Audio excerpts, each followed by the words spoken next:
দৃশ্যকল্প খ এ উল্লিখিত P O Q এর মধ্যে ব্যবধান 2 এর পরিপূরক পদ্ধতিতে ব্যবহার করে নির্ণয় করো।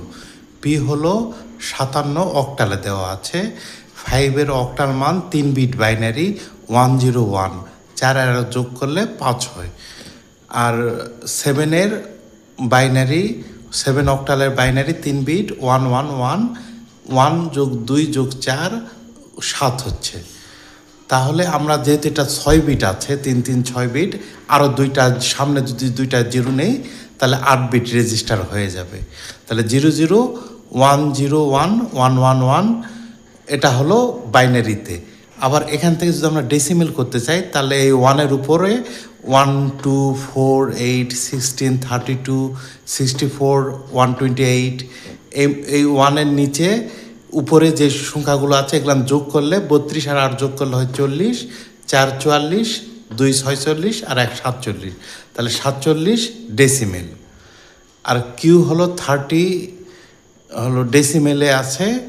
এখন 1 2 4 8 16 32 64 128, এখন 16-র নিচে 1 দিলে 16 যোগ 8 24 যোগ 4 28 যোগ 2 30, তাহলে এই যেই সংখ্যাগুলো যোগ করলে 30 হবে সেই সংখ্যাগুলোর নিচে 1, বাদ বাকি সব সংখ্যাগুলোর নিচে 0 দিতে হয়।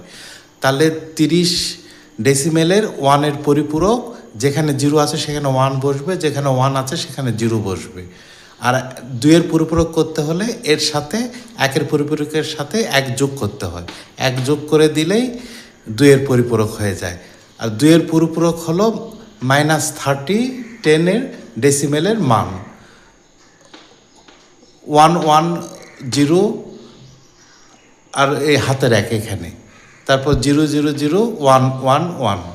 যেহেতু কম্পিউটার সরাসরি বিয়োগ চিহ্ন বুঝতে পারে না, এই জন্য 2-এর পরিপূরকের মাধ্যমে কম্পিউটার হিসাব করে, দুটি সংখ্যা যোগ করে।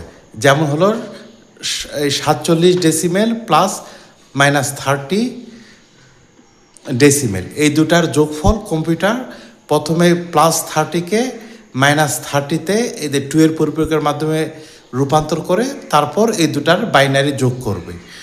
তাহলে 0 1 যোগ করলে হয় 1, 1 1 যোগ করলে হয় 0, হাতে থাকে 1, আবার 1 আর 1 যোগ করলে হয় 10, হাতে থাকে 1, 1 আর 1 যোগ করলে হয় 10, হাতে থাকে 1, তারপর 1 আর 1 যোগ করলে হয় 10, হাতে থাকে 1, 1 আর 1 যোগ করলে হয় 10, হাতে থাকে 1, 1 আর 1 যোগ করলে হয় 10, 0, হাতে থাকে 1।